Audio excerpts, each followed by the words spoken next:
Hello everybody, it's Andy Mack here, just bringing you an update regarding my forthcoming project or side project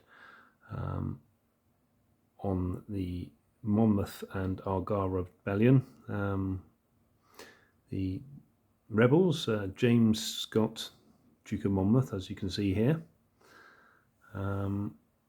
was the rebellion that landed in the southern counties of England. And then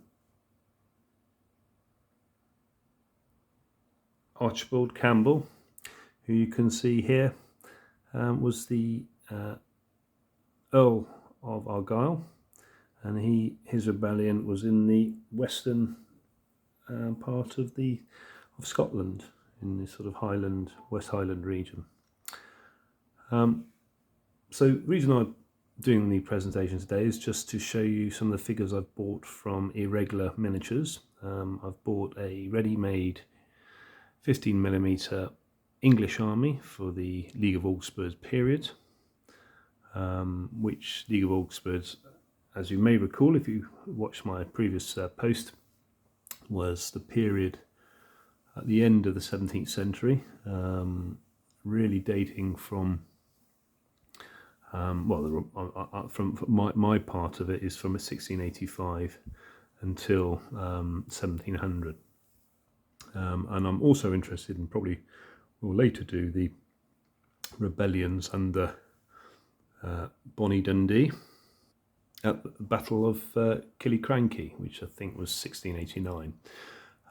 So the figures that I've bought are hopefully representative of the English army in that period, and also the Scottish Jacobites, so the early part of the Jacobite period.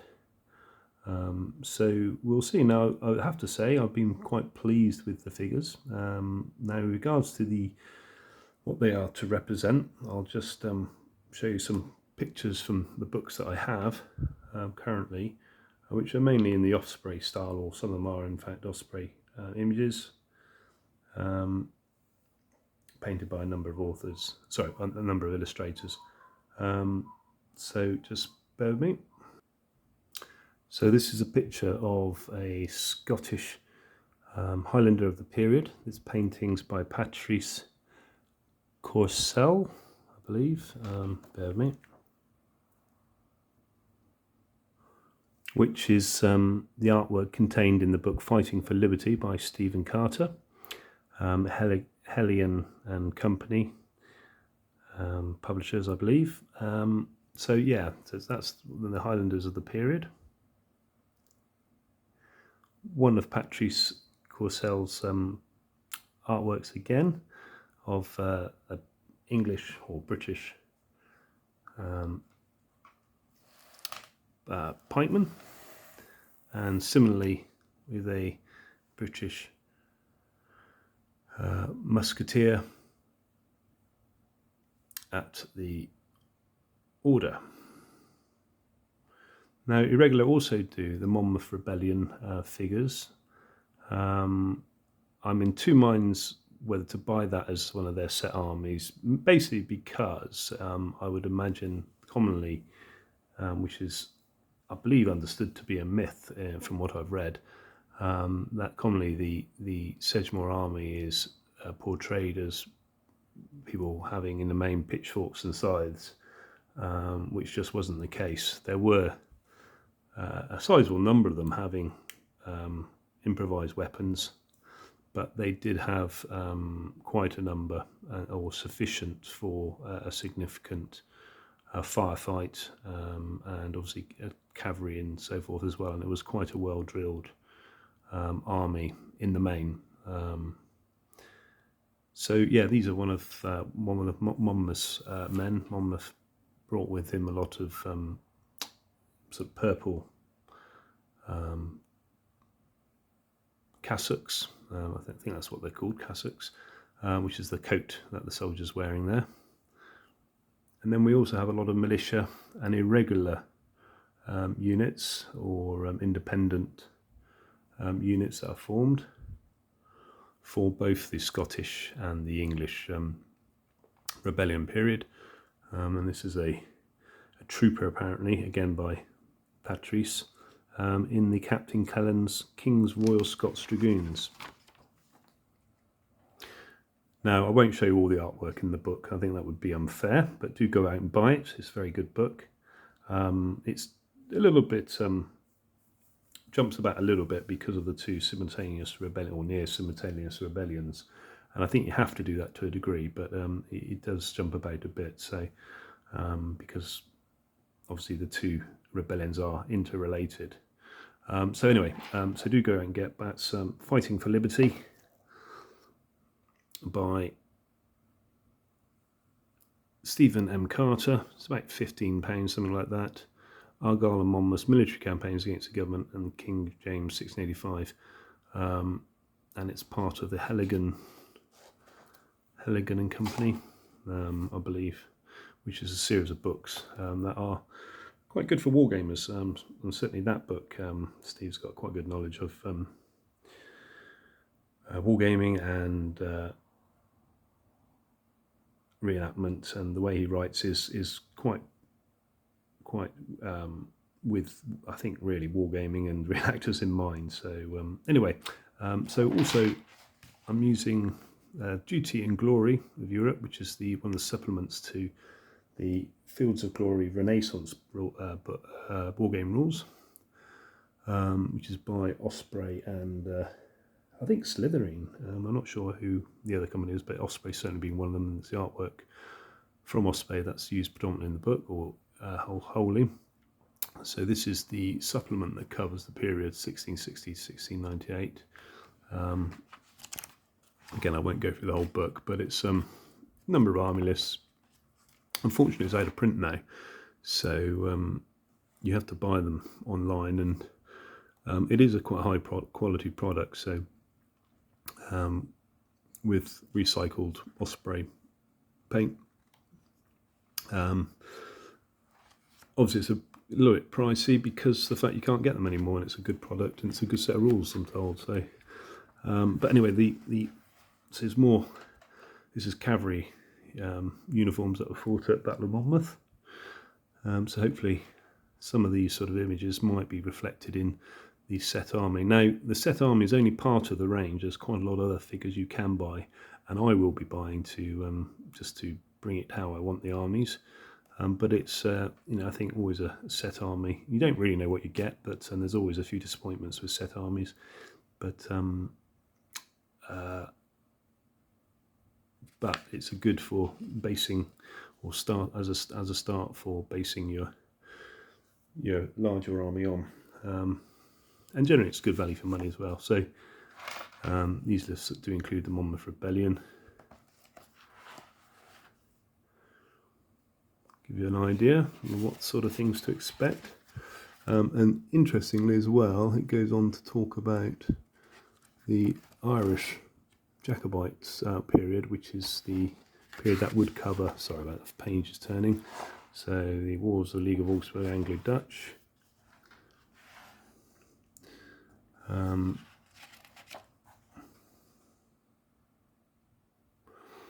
and goes on with the Jacobite Irish, which is a list that would cover the Battle of the Boyne and the actions in between William of Orange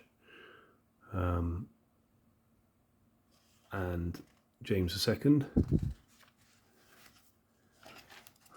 Pardon me for, and then it goes on again to cover the late 17th century Jacobite rebellions in Scotland, which is the 1689-1690 period, and again the sort of soldiers that fought at Killiecrankie and Dunkeld is what's being represented as well. And that's so one of the armies I bought was the English army for the period, and the other one was the Scottish Jacobite army. And as I said, again, there are other figures in the range for Scotland, but not Jacobites. I think the army packs cover the range of figures they have for their Jacobites. Anyway, let's look at the figures. Now, I would say the figures are true 15mm, maybe slightly larger, but they're well proportioned. I actually think they're very nice. The moulds are not bad, so they possibly could be crisper. There's a light flash on some of them, which is very light, and you can sort of see a little bit there, you see. But it's the sort of flash that can come off with an easy scrape. And I've got files that can do that, so on a few of them I've got that. But basically there's about 4 or 5 poses, but then there's slight variance on each one to probably double the amount of figures for each pose. What I plan to do, Quick Reaction Force have a set of Jacobite, well, they have early Jacobite soldiers. I think it's from their Elizabethan range, and they've also got some from their English Civil War range, and I don't think they go much further than that, but a part of them are advancing Jacobites, and they have quite a good range of Jacobites advancing, and that would be the only thing I say with this army pack, is that the figures aren't advancing, and I think at the front of the army it's nice to have some advancing armies, because the Scots Highland Charge and so forth featured certainly advancing Scottish, and although they did spend a lot of time in the later period at Battle of Culloden standing around being shot at, it's nice to see figures going forward. So yeah, I would say it's difficult to show 15mm, but I think once they will paint up quite nice. So that's one of the poses, and I'll show you the variety of that individual. So you got him there with the Taj and his sword. There's a different sort of Taj there, similarly positioned though, but slight variant in size. Or was that one of the same? But there are Tages which are just different. Let's see if I'll find one that's clearly different.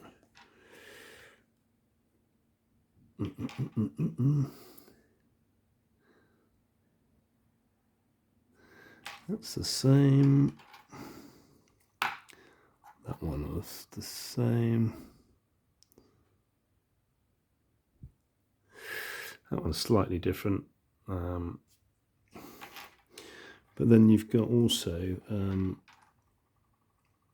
guys in a similar pose.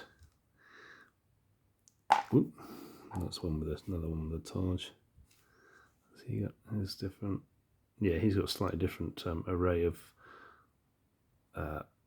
studs on the Taj, and a slightly smaller Taj than this guy. But as you can see, very similar figures. Now they do.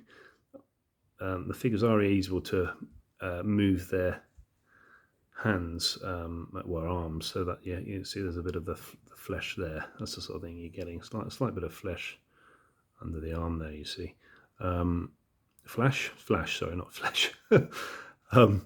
Yeah, so you can move your arms forward and up a little bit quite easily to give it a bit more variety in movement.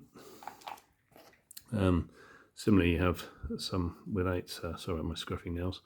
That's another one with a Taj. Here's me trying to find one without a Taj, and then I can't find any without a Taj. But no,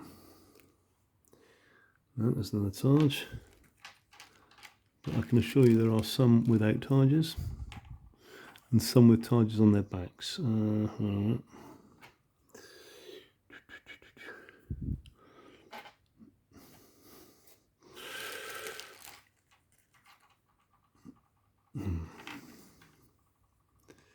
But the common pose, there's one with the Taj on his back, so it's still a common sort of pose, but the Taj now is on the back, and you've also got some without a Taj at all, but just in the pose.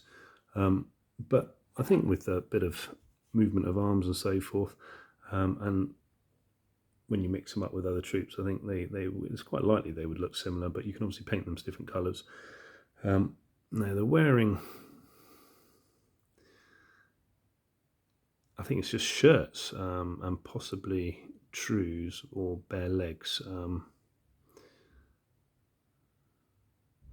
You can probably do both. They did did wear bare legs. They don't look like they're wearing kilts. It looks like it's probably a trews and bare legs. This guy looks like it's trews, and this guy looks like he's got slight variety with bare legs with some sort of perhaps sock there. Is it some sort of bare legs here? But that's a common feature. So it's a similar pose, but with slight variation. Then you've got some, which I quite like these figures particularly for as early. Then some with the Lochaber axe, and he's got a Taj as well, you see. But he's in a wrapped. Oh, I can't remember what they call the wrapped shawl, which is obviously tartan or very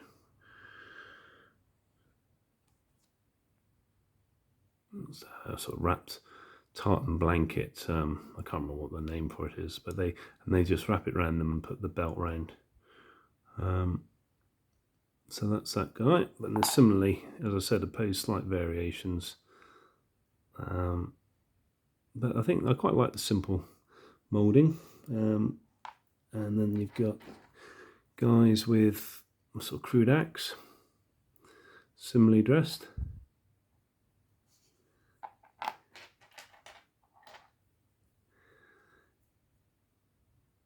And there's a guy without a Taj, or is it on his back? No, without a Taj.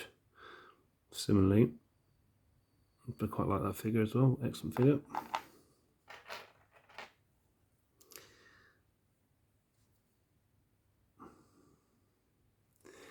Here's another Highlander with a Taj. So yeah, so each pose has slight variations in their figures for it. I'll try and find you another. Showing you that one. Showing you these guys. This guy with a bit of flash down here, but nicely he's got his basket sword held downwards. See, there's a bit of flash underneath the arms there as well, but that can all be put right. So it shouldn't take too long. 15mm, it's quite easy to sort out. And obviously that needs to be removed. So that gives you an idea of the Jacobites. Interestingly, I'll just show you on my, if I can, on my tablet, it doesn't go funny, the figures from Quick Reaction Force, which is a English company. These are their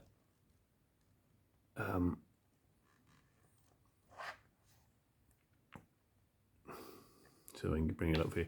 Mixed Highland Warband. So my plan is to put these at the front of my, or intermix some of these into the units as well. You know, obviously musket firing, which obviously was a feature for some of the Highland Charge in the later periods, and probably was similarly a feature in this period. But these, you see, these are slightly more advancing figures. Old Glory also do them, but I'm always a bit nervous about buying Old Glory because some of their figure ranges are quite large. But I'll be interested to get any comments on Old Glory figures, how they compare to the sort of standard 15mm figures. I know for the Napoleonics they are quite big. I mean, I don't mind mixing up, to be fair, but I think you get 25 in the Old Glory Scottish Mixed Highlander bag, which may prove a little bit too many, to be honest, because these armies in this period were quite small, and if you're running them at sort of 20-1, then you don't actually need that many figures to field the contingents that fought. So moving on to the English now. So the Scottish was marks out of 10. I'd probably give it 7, a 7, something like that. Obviously, they're not the moulds are a lot of flash on some of the figures, but obviously you've got to bear in mind the price, and they have got variety, which is always nice to have. And once you mix them up on the 15mm scale, it'll look absolutely fine. They do also come with some cavalry. Obviously, Jacobites didn't have a lot of cavalry in this period, but the cavalry is a sort of standard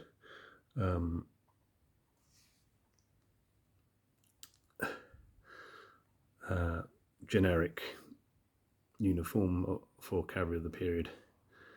And I think it's probably similar figures to some of the other ranges, and English probably too. They probably use this figure range as well because it's all perfectly serviceable. Sorry about getting in focus. Okay, so that's the Jacobites. Moving on to the English. Now, I have to say I was quite impressed with the English army. I just like their figures. Each of their hats, some of their hats are slightly different. And I just like them.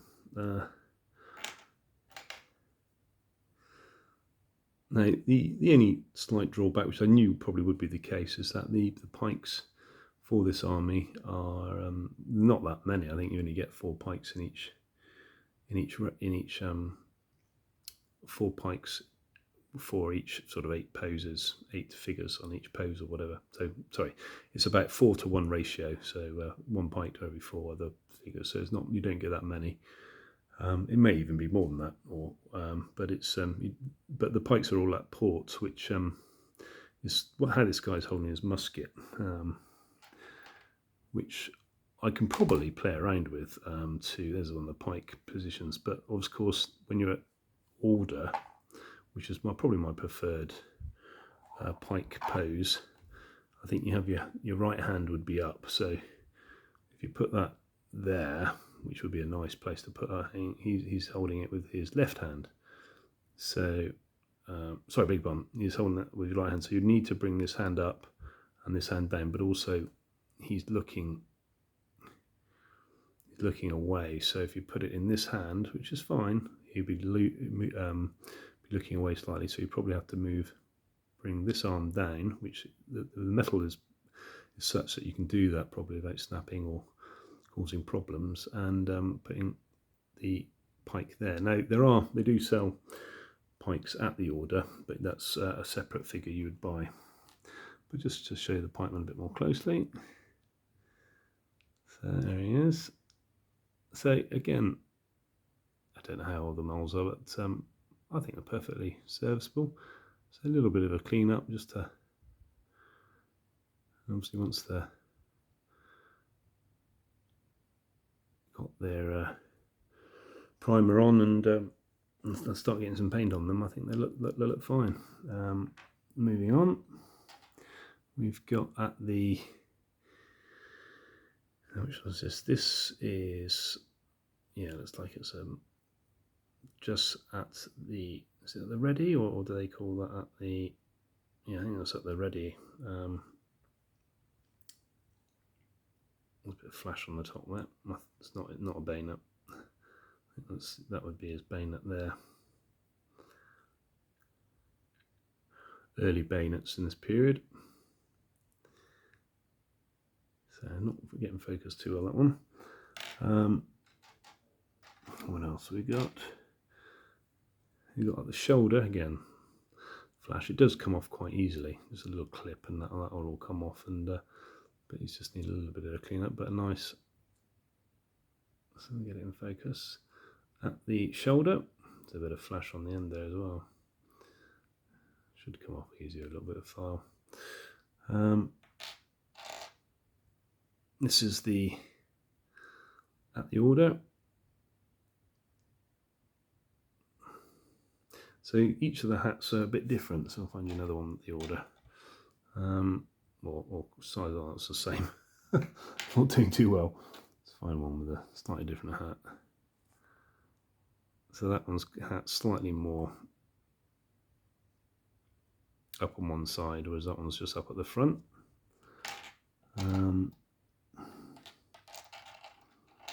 So there's a little bit slight variation.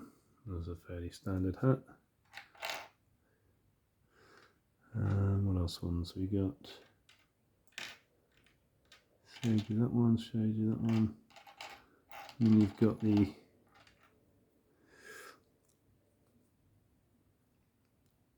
the sergeant. part of the command pack.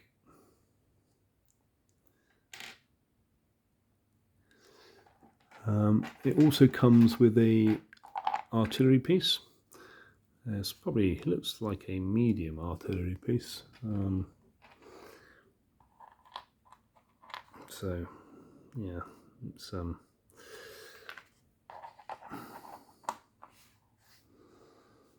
at least generic standard. The gunners are quite nice though. I think the gunners are quite.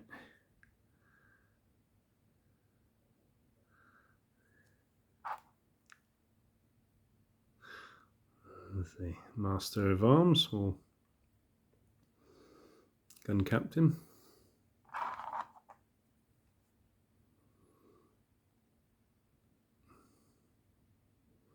Bit of flesh at the bottom there, so he's holding a bucket. Flesh. And there are more artillery men you can buy. There's one holding a cannonball.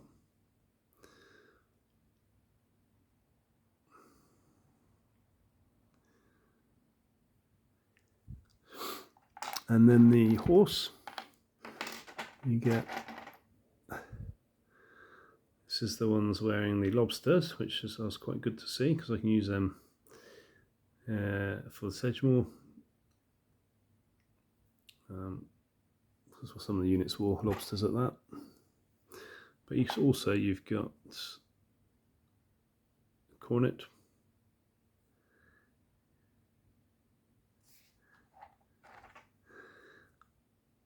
Another lobster.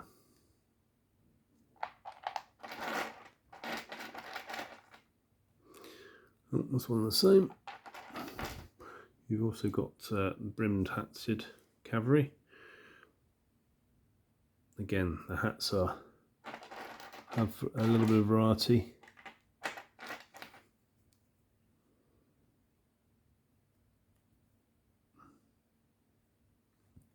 No one's got his peak up, but much the same figure.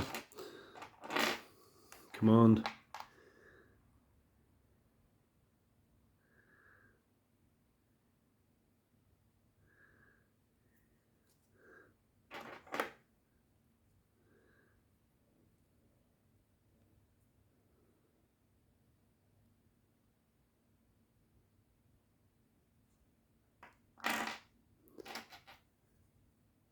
I'll show you that one. We've got the Gideon. Where's the Gideon?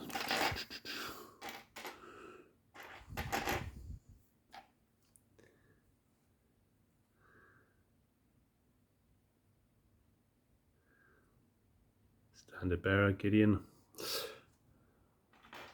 Okay, so that's a sort of representation of the army. So it's 100 pieces, as I said, £32.50, which I don't think is bad value for money. And just a bit of flavour for the period as well.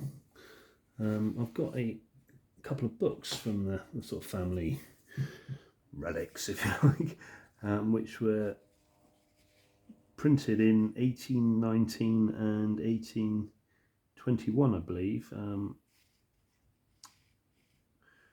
which are Jacobite Songbooks, or the celebrations really of Jacobite songs of the period. Now they're a bit battered, but they're this is volume 1, the 1819 book. They're called Hogg's Jacobite Relics. Right. And it's got sort of some interesting. I'm sorry, I'm trying to get the screen out slightly so you get the feel of what it's about.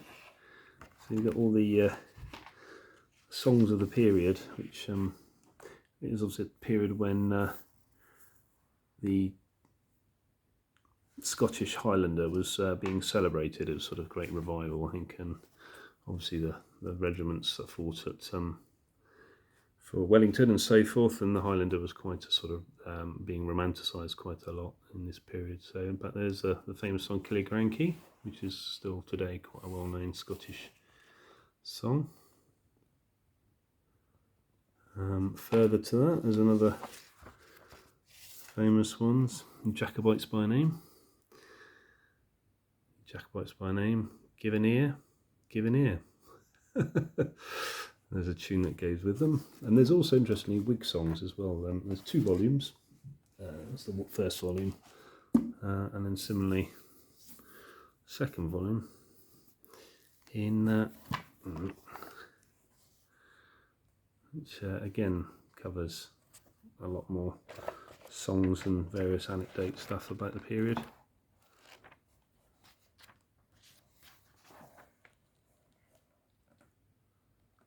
Prince Charles welcome, Prince Charles, and Flora MacDonald's welcome to Skye. The flowers of the curry, is it? The old man's lament. Sun rises bright in France, Bonnie Charlie.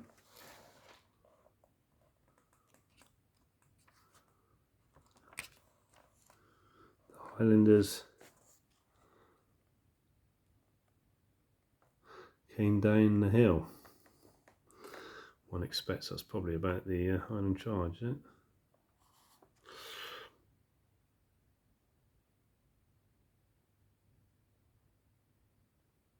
You need a strong Highland accent probably to convincingly recite these songs, I should think. Songs of the Rebellion.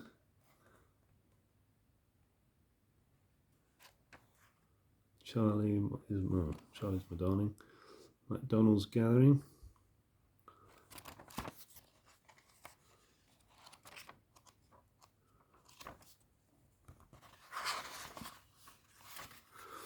And there's a title, Jacobite Relics on Scotland, the Songs, Airs and Legends.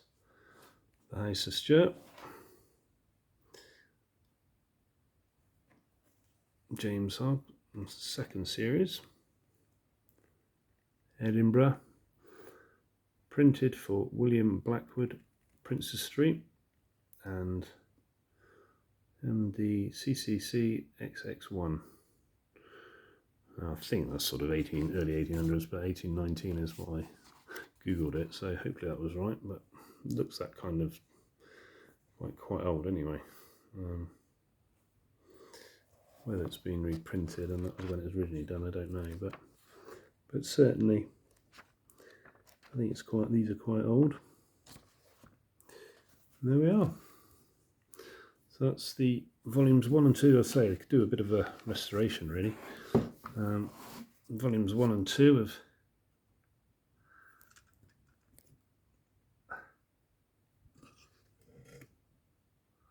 Hogg's Jacobite Relics.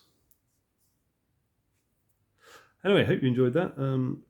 It's just a little side project. Now, I'm still carrying on with my Napoleonics. I'm still putting together my Prussians as flags and naming some of the bases of the unit so I can quickly organise them. And also my Russians. I'm starting painting them shortly. Obviously got Christmas at the moment, so it's getting a bit organised. Got my mother coming to stay, which is going to be converting my wargame space into where my mother will be, which will be nice, but just means a little delay in some of the painting. But I'll go mobile and take it on a tray around the house, so we'll take it from there. Anyway, hope you're doing well and found that update interesting. Andy Mac from my update. Bye for now.